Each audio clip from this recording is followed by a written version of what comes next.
Just so you understand, thank you, Jan.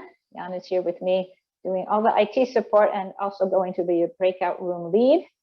So what we're going to do, we're going to have our very quick first round pitch, and that's really a pitch for you to decide which room you're going to go to. And I recommend you sort of go to the room. There are only two of them. That is the organization that sort of reflects you a little bit more, so that you get more of an understanding of what might be important to a funder when talking about your kind of organization. This is, of course, about network funding, so we'll all have that to talk about when we come back together. So 2 30-second pitches, go into breakout rooms. They will be recorded. I keep saying that so I remember. And then we'll have 4 minutes from our organizations that are looking for funding, and then we'll go into question and answer and response from the funders. So I will call on, for no particular reason, Shireen first, if I may. And by the way, yeah. All good. Sorry, you go said ahead. something? No, I was going to say you do have I just want to make sure everyone knows you can, both pitchers and funders do have host privileges, so you can share screens if you want to. Sure. Thank you so much. Hello, everybody. My name is Shireen Rizvi. I'm 29 years old, and I'm the founder and CEO of Medhavi Association.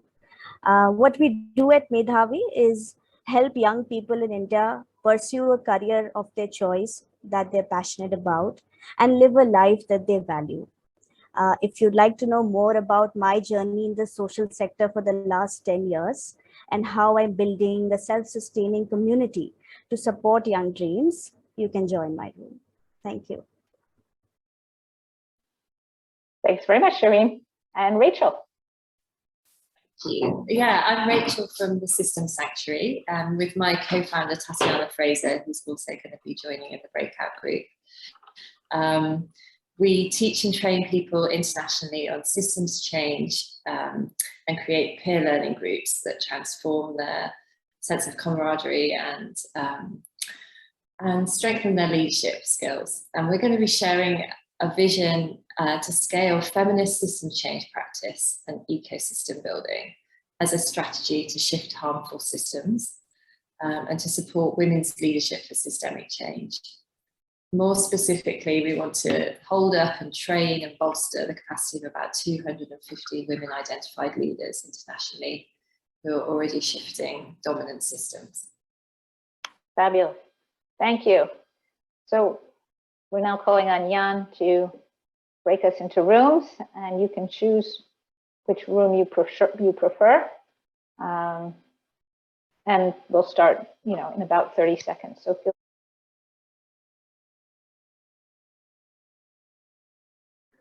And I think we can jump in. Maybe Katie and Joe, you want to just take 1 minute each to say where you're from as the people who are responding to Shireen's presentation. Katie. Hi everyone, I'm Katie. I am the program manager of the Networks program at Ignite Philanthropy, which is a donor collaborative working to end violence against children globally.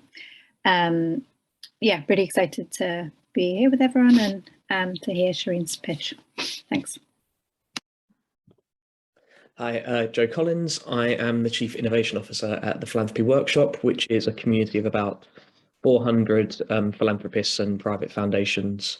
My background is more on the grant giving side at the moment. I kind of work in this, we are ourselves a network, but my background is in private philanthropy, so I'll be trying to draw on both of those experiences. Lovely to be with you all. Great, thanks. And Shireen, you're on. You have your 4 minutes. I'm seeing a very funny 4 minutes left in this session, so hopefully we will have the opportunity to come right back here if in fact that runs out. So Shireen, go ahead. Thanks. I'll just take a second to share my screen. So hi everyone, and thank you so much for joining my room. I'd like to quickly start with this picture of one of the events that we conduct to celebrate young talents and young passions and basically support people to choose a career that they're very passionate about.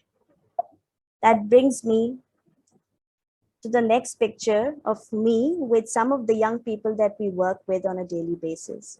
So I'm trying to answer the question here. What does it take to be happy in your career? We've realized that for young people, the kind of young people we've been working for the last 10 years, employment is not just a financial decision. For them, they are looking for better working conditions and jobs that are aligned to their passion. And the biggest barrier in achieving the success is we've realized that one of them is not having a community to back on or to support them in these dreams. So what do? We identified some other young leaders of their field and came together to start an association called Medhavi. Now you'll ask me what Medhavi is really doing. So our idea is very simple. We're just helping people pursue their preferred career path and become financially independent. And how do we do that? We build an active network of these young people across areas of India and use that network to have that support so that they can pursue what they want to do in life. With over 60% of young girls and women that we work in the community, there are additional barriers that come down in their journey, and we're continuously trying to address those issues.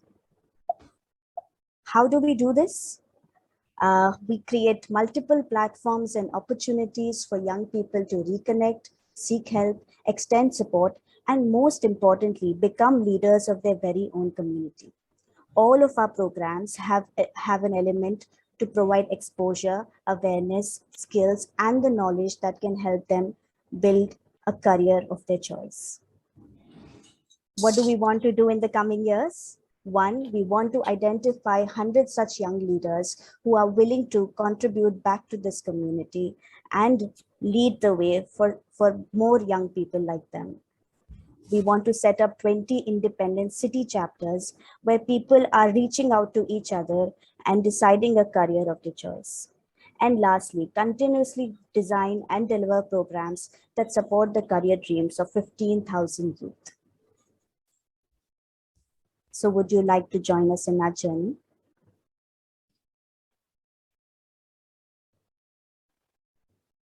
Fabulous. Thank you. And more like 3 minutes. So you even have a little more time if you want. I am going to just make this general announcement that when we get kicked out, please come back to this room. So that's the, technology is tricky. So at this stage, the idea is really for everyone in the group to ask questions that they think would be helpful for Shireen in getting a better sense of what she's asking for. Katie and Joe, you can feel free to ask questions as well. And then after we hear her answers, then we're going to ask you, Katie and Joe, to sort of talk from the funder perspective, how you see, what would be the priorities to have included, or what could you have done differently, what was particularly good. I personally always like the, one comment, one question, one positive, so always start with something that you think went well, and then we have a choice here. What went well, and then go on to what your question is, or what you think might have been better. And you can do this in chat, but I encourage everybody actually to turn on their microphone at this point. We're not that many people, and I think it's so nice to hear and see other people. Jane. Well, first of all, Shireen, I think your organization has a great mission and cause. I think you clearly laid that out, which was fabulous. I particularly liked in the end where you showed what you wanted to do for the next 3 years. I thought that was a great strategy to demonstrate how forward thinking your organization is. And so I thought, oh, that was really wonderful. I wondered if there was an opportunity when you shared the mission of your organization to kind of speak very briefly on why it is important for someone to be happy in their career, whether it's, stability in employment or long-term growth, or, and maybe how that it would impact society when this group is in fact, in a career that, help them reach their full potential. And Shireen, you should feel free to respond to anybody's question too. So if Jane, if you have a specific question you want Shireen to answer now, by all means, you can phrase it that way. Potentially just, be that, have you done any research as to, you have this great mission. Why is that mission important? Why is it important, for people to be happy in their careers and to find, that fit for them? Definitely. I think the community that I work with, a very recent study that we covered with 7,000 youth, we realized that a lot of them, around 60%, are pursuing a career that is not their own decision. A lot of the career decisions that young people make in India is influenced by their parents or society or peer pressure. And that definitely eventually leads to, dissatisfaction in life or not being able to do something that they're passionate about. Similarly, there is an entire trend in India to be preparing for competitive exams and government, government jobs. And the reason behind it is considered stable, but we are not sure. And we have always seen that it's not just stability that they're looking for, because it's also the level of satisfaction they're looking in their job. So I think from that experience that we've had of working with young people over these years, we've realized that it's not just a job, a high-paying job. It's also that their passion, their interest is aligned with what they're doing on a daily basis. And that has led us to, focus our energies on identifying that passion and then helping them make it a full-time career. Not sure if I answered you, Jane, but thanks for the question. Other questions that if you were a funder, you might want to know from Shireen before you said, okay, yeah, let's take that next meeting. Let's keep this conversation going.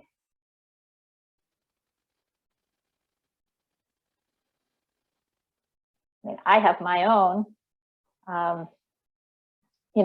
I'd love to know sort of the size of the organization. I think you said you're looking to train 100 leaders, and you have a couple of other specific things. What does that mean in terms of the resources that you need? It doesn't have to be just the dollars, or just the whatever currency you want to work in, but sort of conceptually. So we currently have 12 people fully on board who are helping us build this association. And all of us belong from the same community, from the same experiences. So that's the current strength of the organization. And in the coming time, when I say another 100 young leaders, they are basically the representatives from each of these regions who are volunteering to, become a part of this change and this mission. So that's how we see this growing and, expanding across regions.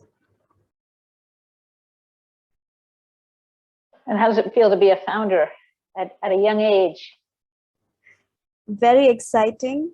I think definitely one of the biggest achievements for me. But I also see there's a huge responsibility of leading this. And I'm happy that other young people are also coming together to, to work for this cause. So that's very, very motivating. Well, I'm going to just keep asking questions unless others come up with. Go ahead, Joe. I did actually see, I think Katie unmuted. So if you want to go first, then I'll jump in after. Thank you. Mine was actually in response to something you mentioned in one of Kathy's questions. You mentioned there that the current leadership is all from the same community. I was wondering how you're defining community. Is that physical or a broader thinking? So my journey in the social sector started in 2012 when I met an organization called Medha. And Medha is another not-profit based out of the same city in Lucknow that is helping people bridge the gap between education to employment. So I am actually an alumni of Medha, and Medhavi, for us, Medha is more like a parent organization at this point. So Medhavi is for all the students who have, graduated from Medha, who is focused at, students who are studying in aided and government colleges across the northern belt of India. So that's how we define this community. And all of us are basically an alumni from that organization who are coming together for this cause. I might jump in with a quick question. So you mentioned a little bit about the 5-year vision, and I think someone mentioned that was, well, not 5 years, sorry, but the future vision, and how helpful that was to see where you're going, which I definitely agree with. I was just interested in terms of sort of where you've come in terms of maybe a little bit around the numbers, or kind of your growth over the last few years, to get a sense of sort of what that trajectory's looked like. You know, how much of it is a dramatic hockey stick, and then I suppose related to that sense of how you're growing. You know, how beyond growing the size of your organization and the number of people that you might have directly in your employ, how do you plan to kind of grow your impact in terms of the partnerships that you're looking for and where you fit into the system? Thank you. So when I mentioned this entire community of Medhavis, I happen to be the first, cohort of 10 girls. That's how this community started to begin. Currently, we have 18,000 such young people who have, graduated from the similar program, and now, eligible to be part of the Medhavi Association. So last year, as I mentioned, we've touched 7,000 people directly during the pandemic to understand what are they facing right now, and what are their career aspirations, and what kind of support they need. So I have, like I mentioned, I've spent my last 10 years building and working with the same community, which has now grown to around 18,000 people. And we want to maximize our reach and ensure that at least we are reaching out to 15,000, lives, and impacting those lives in the coming 3 years. Can you speak a little bit to the networking concept that drives this? Yes. So I can give you an example of one of the very popular programs that we've had. We built a learning journey where we identified 30 participants who get a chance to travel outside their hometowns. So we've realized people in Uttar Pradesh, Bihar, Haryana, there are especially girls, have never stepped out in their hometown independently, which limits them from the exposure that they can get from, big cities, how big cities function, how people in the big corporate and big companies have, worked hard from their own, similar towns, and eventually doing a career of their choice. So that learning journey is one of the most, I would say, popular and important way how people want to get back and, use that community, that cohort of 30 people to network with each other and learn along the journey of traveling 3 to 4 days to a new city, to a new, alien city. So that's one of the very popular programs that we've built. We've done 8 such learning journeys to different metro cities in India, including Mumbai, Delhi, Bangalore, Gujarat. And where we want to continue doing that so that people get the exposure to travel and at the same time build a stronger network with their peer youth. And I mean, others should chime in here, so just out of curiosity, in terms of they go on that learning journey, when they go to those different cities, are they engaging with people who are from Medhavi? And so the idea is we identify partners in each location. So for example, we've been to the Microsoft office, we've been to Lenovo office, we've been to big corporate houses through partnership, and through, telling them about what this youth needs at this point, what motivation it needs to dream bigger in life. I think that's the very simple, pitch for us. And it has always been very inspiring for these people to meet, similar role models that can motivate them to, work harder to get a career and get stability in life as well. Yes, Joe, I think you have a question. Yeah, I just want to make sure anyone else who's in the room who's off camera, please do unmute yourself. I'm going to wait 10 seconds. Please unmute yourself and jump in. I don't want to monopolize the questions. No takers. Okay, I will take this, but please do jump in. I was just interested, kind of a bit of an extension, I think maybe of Jane's question to some extent, which is, have you explored, or do you have information around kind of the social impact of what you're doing? So as well as the individual improvements in a person's life and their own kind of aspirations and their hopes, sort of those social impacts of, hopefully hopefully higher paid, but also sort of more stable and secure jobs in terms of how that impacts, especially I imagine women and consequently families. Have you got any data on that specifically in the areas you work in? Or I know there is data globally, and I'm sure there is in India. Is that part of your narrative if you had 15 minutes rather than 4 that you would have told? Yes. So I think it is definitely a part of the plan. We were a small team when we started. We were 3 girls who started back in 2017 on working on this idea.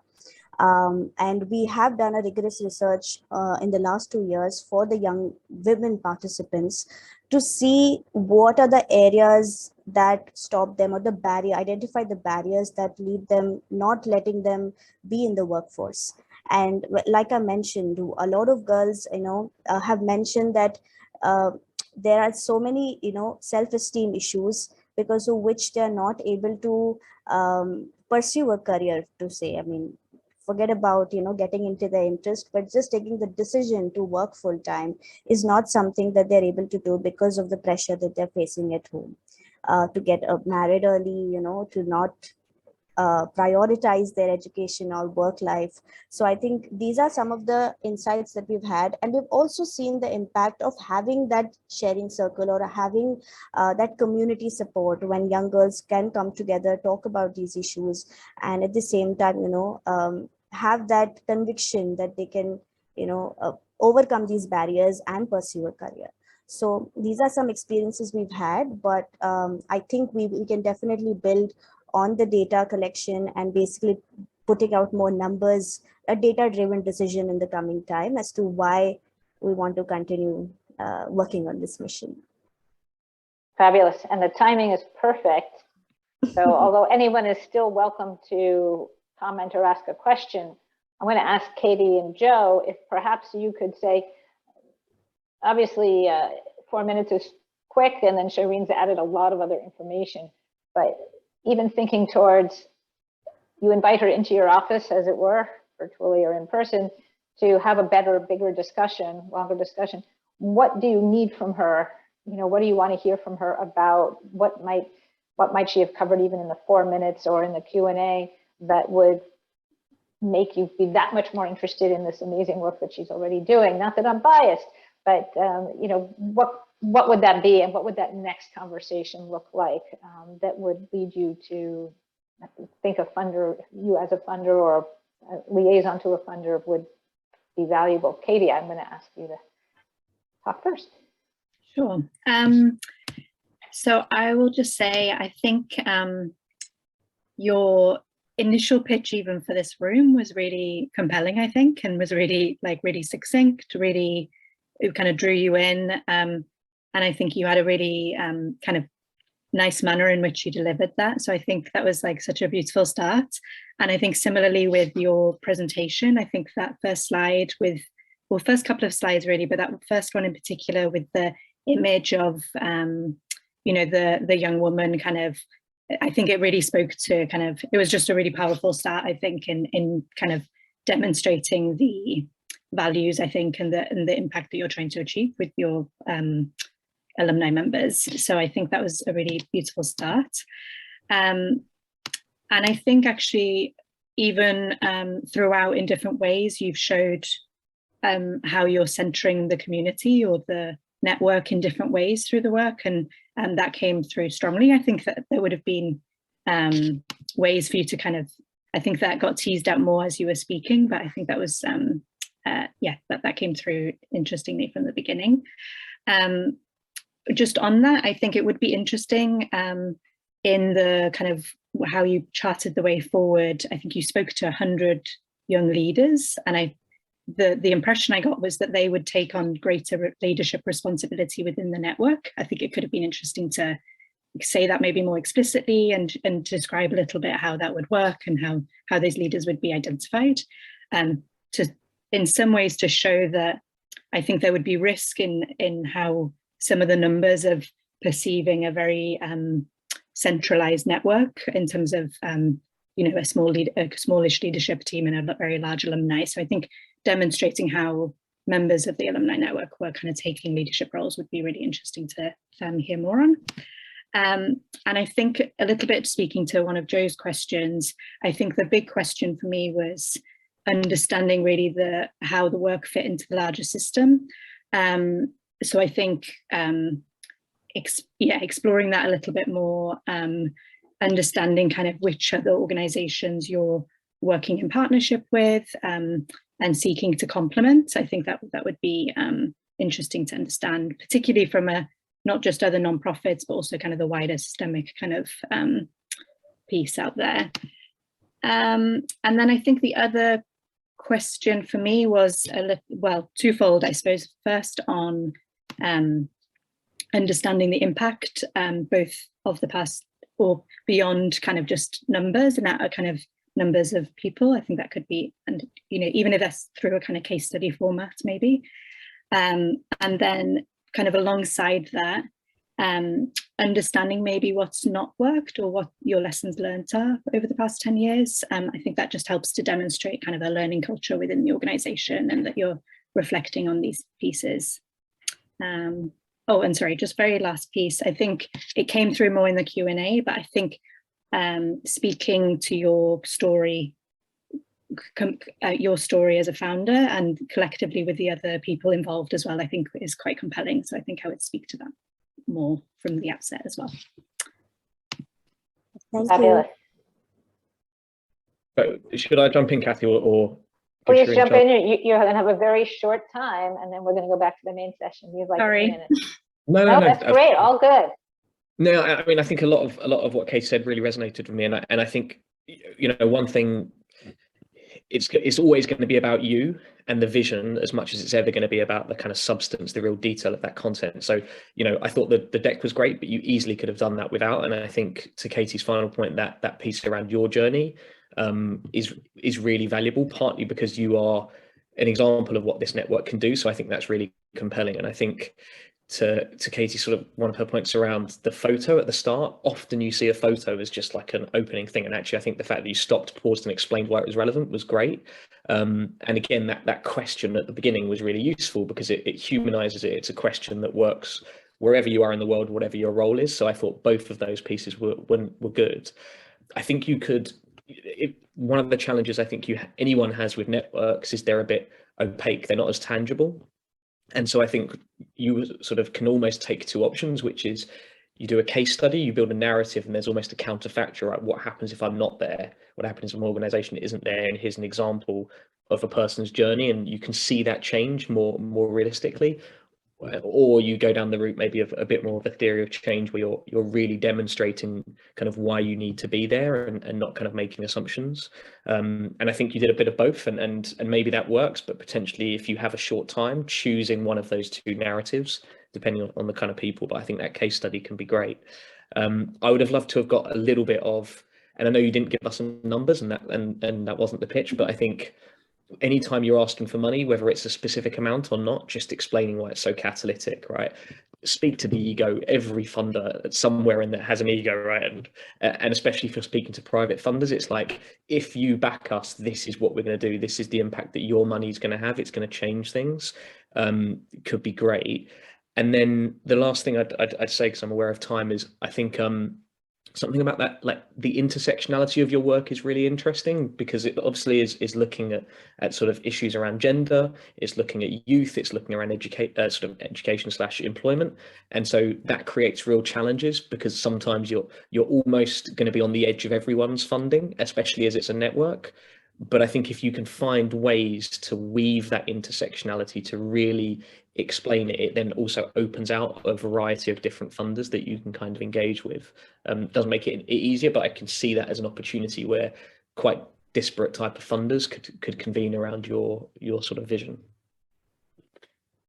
That's really helpful. Thank you, Joe and Katie. Great. So we should be pushed back into the room almost instantly. And then we're going to have a discussion with the 5 people who presented and commented, and you'll have the opportunity to ask any more questions in the chat as well. And I thought of a few more questions that I would ask. So. You can leave the room now, by the way, and then we'll reappear, because the timer has disappeared from my screen. Oh, there we go.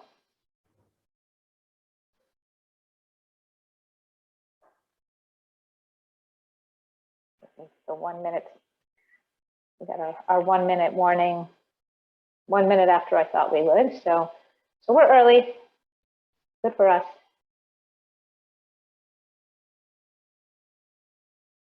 So I was also, I thought one of your questions, Joe, was super interesting, which was, bringing out how the network is powerful for, like talking about how the,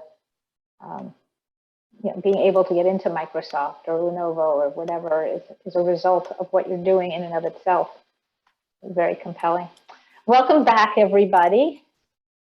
We're now into our panel discussion setup. So Jan, I don't know how well we can do this, but I'm counting on you.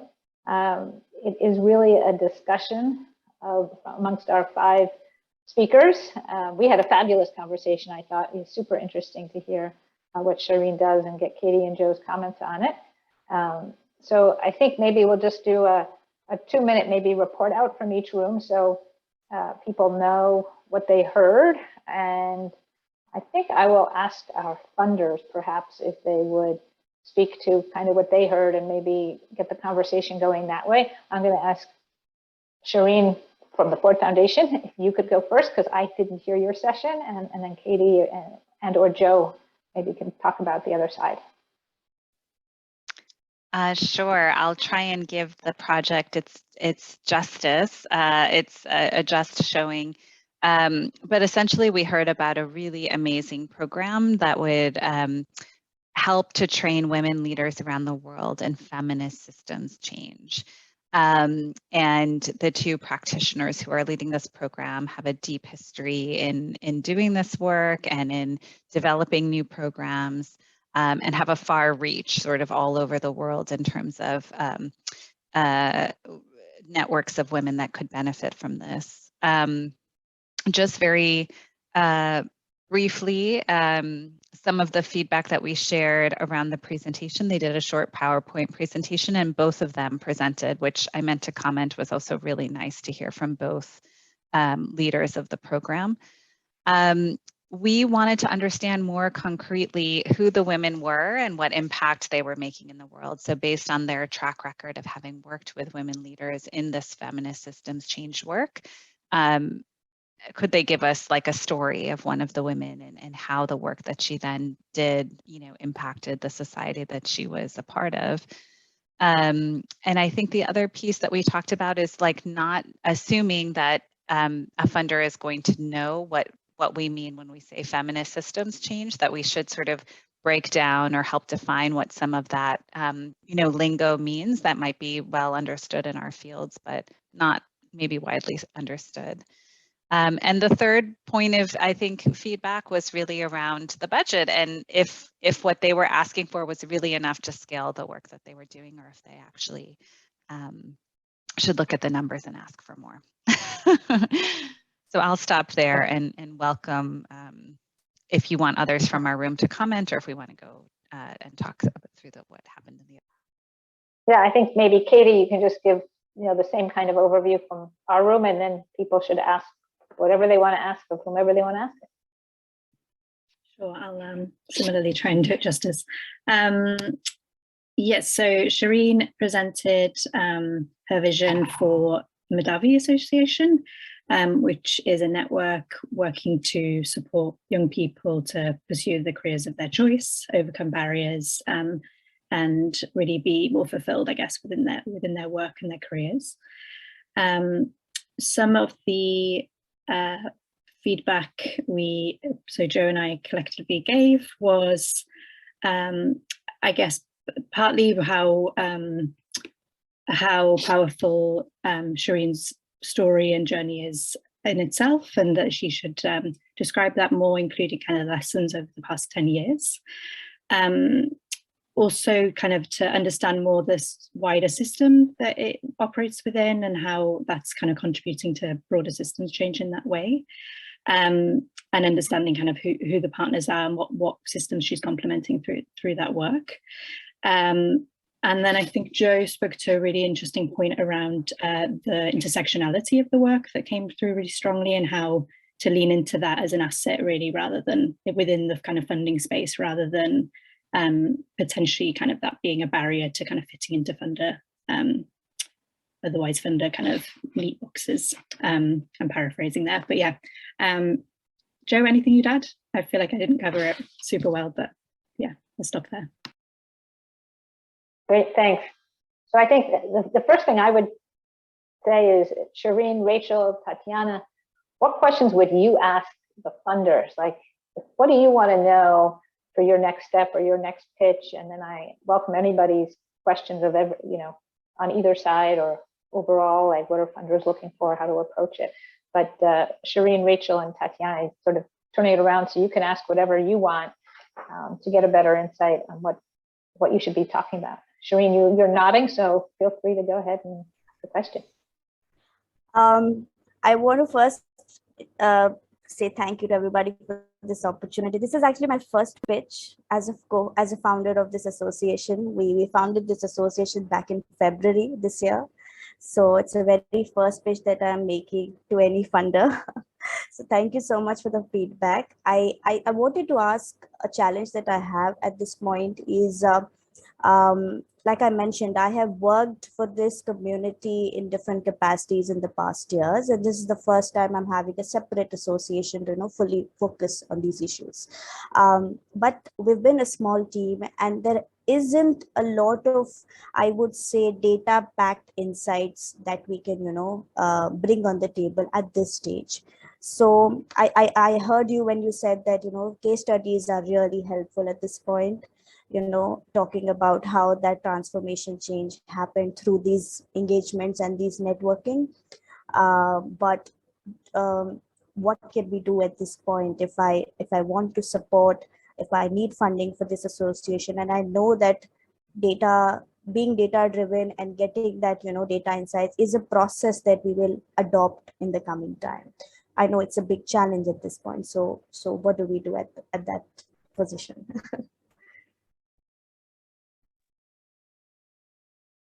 Go ahead, Joe. I'm happy off to a thought which may not be relevant at all, but I suppose the two things are, if you've potentially from the work you've been doing, there'll be sort of evidence, maybe not the exact thing you're doing, but it sounds like it's very much sort of adjacent, and that can be really valuable as a again, part of your story. I've been working in this space, I'm bringing that expertise and that specialism, and here's the impact we've seen in this world, and here's how I think I can actually grow it or make it even more so. And then I think there is sort of, again, evidence in the ecosystem which can be helpful in terms of when you're talking about the importance of these networks and the importance of sort of stable jobs. What's the evidence around the importance of stable jobs for family life, for sort of economic development, etc. I think you can take that and build that into that story of our theory of change is this matters, therefore we need to do this and this. And if you can find different bits of evidence that maybe aren't from your work but from the space, that can help you paint that picture. But that would be just one reflection. But Shireen, I can see your hands up. Shireen, I think they put us in different rooms so we didn't confuse people. Another thought, I appreciate that, Joe. And another thought actually is, which is a general piece of thinking for everyone is, we can ask funders for things beyond money. So one thought that I had was if you approach a funder and they're asking for evidence before they'll fund you, it might be worth saying, well, do you have an evaluator or someone that you recommend that you can, cover the cost for, so I can actually document the impact of this? My assumption is that would be a relatively smaller amount of money than you might be asking the funder for. So it might actually be easier for them to be able to do that than give you a grant. And so I would say, don't be afraid to ask for the things that you need to get you to the next level, because sometimes it's not just funding. This evidence collection and documentation could be a huge asset to you in the work that you want to do. Katie? Thank you. Yeah, I think just building on both those points, I think, and Joe spoke to this in our smaller group, but I think maybe thinking through the theory of change could be an interesting kind of exercise. It could be one of those asks that Shireen was asking as well, someone to support you to develop out that theory of change. And I think it doesn't need to be necessarily complex, but I think it can help you also demonstrate that you're laying the foundations for that more robust kind of evidence-based approach moving forward as well. So I think that could be an interesting place to start too. Great, very interesting. Because we do think of funders as providing, cash, and it's good to hear that there's other opportunities. Rachel, Tatiana, what question would you ask our funder panel? I've got one question, which is just where can we take this idea? Like, we're kind of a bit stuck on that. And I don't know, just curious, like conferences, people, networks, anywhere. I don't know. Where can you take the idea of what you're trying to get funding for? Or Yeah. How do you find funders in a sense? Yeah, and I can maybe add to that just to get a little more, Rachel, for one of the challenges, I think, because we're bridging fields of feminist change, which is highly siloed, and systems change, which is emerging and new and has a lot of potential. In terms of possible funders, where, from your perspectives in the field, like energy and senses, do you think approaching funders that are already doing gender specific work, or funders who are more systems and not in the feminist space? Where do you think the readiness might be for this? And I think seeking partners, Rachel and I kind of imagine this as a partner, even an ecosystem of itself, doing this work. And so any suggestions of like partnership or folks that would be interested in supporting us and collaborating would be really helpful. Okay, before I call on the funders here for their insight into it, and so Nexus, joining Nexus or being part of Nexus, there are people in lots of different fields, and there's lots of opportunities to sort of cross-pollinate and partner, not just within Nexus, but when you meet people through that kind of network, you might find that that's a source of connections that could be valuable to you. But I will call on Katie, Shireen, or Joe. What are your thoughts about sort of how to find the right funder pocket for something like this? Any thoughts on that? Katie? I mean, my sense and observation is that a lot of funders are now thinking to systems change and wanting to understand their own role in the system as well, and kind of are exploring that more deeply. So I would almost, personally, I would lean into that and use that as an advantage really in terms of how you're able to, educate those donors and kind of bring them along on your kind of with your vision in that sense. So I think that, and I think there is also though an element that people are understanding, I don't know, I think people are appreciating kind of feminist leadership as something that's cutting across outside of just the women's movement. So I think also kind of, I guess, building relationships and community with, like-minded peers in that space, it comes to mind for me. And then I think just more kind of observation around where to find the donors. I think it's also always about kind of relationships really, and kind of meeting them as other actors within that system rather than as kind of just someone to pitch to. So I would approach it in that way and think about relationships and building those long-term partnerships. I think that's also similar to what Nuhu put in the chat, right? It's sort of the start locally. You start with those and also to Katie's point, those relationships that you have, and then expand from there and let them introduce you outside of that. Shireen, please.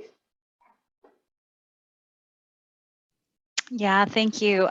Two thoughts. One, picking up a little bit on what Katie was saying, I was part of a coaching training program that offered a one-day kind of introduction to coaching for funders. So the funders who attended that training got some concrete skills, but also like got introduced to the program and started thinking, oh, maybe that's something that I could fund, but they got something out of it too. So as Katie was speaking, I was thinking like, oh, maybe you could do a sort of intro course. What is feminist systems change? and offer it to, you know, funders that you know, ask them to invite others so that people can understand the concept and what the value is. So it's framed as a training rather than sort of a fundraising pitch, but they'll benefit from it and then learn about the program as well. So that's sort of one thought. And then the other piece is, this is not ideal because I think the ideal is to get general support so that you can grow the program how you want. But an interim step could also be thinking about partnering with funders to offer trainings to their grantees. So we provide a lot of training to our grantee partners and sort of identify needs and create cohorts all the time. And so I think that especially if you're thinking of women's funders or feminist funders globally or in the US, I imagine this type of training offering could be really interesting to them. And so that would be like a way to build up your program and start piloting it and then hopefully scale it over the long term. Great, thanks. So because we're almost at the end here, which I know because Jan is already putting the last items into the chat for us to encourage everybody, give some material for feedback and so on. Yes, we will post the recordings from both breakout rooms, assuming that Jan recorded his. I know we did record ours. And if you could put in the chat, we ask everybody to say either something that they learned this session or in particular, something that you learned that's going to make you change what you do, say in the next month or the next 3 months or the next 6 months, and how you approach your work with your network or with your funders or as a funder, whatever it might be, so that we have, so we understand what the value of this session was for everybody, and also to help you remember, it's like making a little pledge that, here's something that I want to do, that I want to change. I think I can do it better. And I want to thank everybody. Thank you to all our panelists. Really fabulous conversation, and I learned a few things that I think will be very useful in the future. And yeah, that's basically where we are. I know it's a couple of minutes before the hour. I do that so, as I say, people have a chance to share in the chat. Feel free to unmic, say hello, say good, unmute, say hello, say goodbye. Ask for other people's email in the chat if you want to continue the conversation, and the recordings will definitely be available. Please, if you're not a member of Nexus, we encourage you to join Nexus. That's one place that all these conversations will continue over the next months and years, we hope, and form sort of a real core of how to make networks more important and more productive. So thanks again. Any questions? We're here. And otherwise, I hope to see you at another ENACT event in the next few days. Thank you so much for this opportunity. It was lovely and really helpful in many ways. Take good care. Great. Thanks, Tatiana. Thank you, everyone. It was great, and really appreciate those who pitched, because that is a, stressful position to be in. So thank you. You all did great. Thank you. And I hope to keep tapping this network for more feedback with my next pitch. So thank you so much. Thank you very much. Everyone, thank you. Lovely to meet you all. Bye. Thanks. Bye. Bye, everyone. Thanks so much.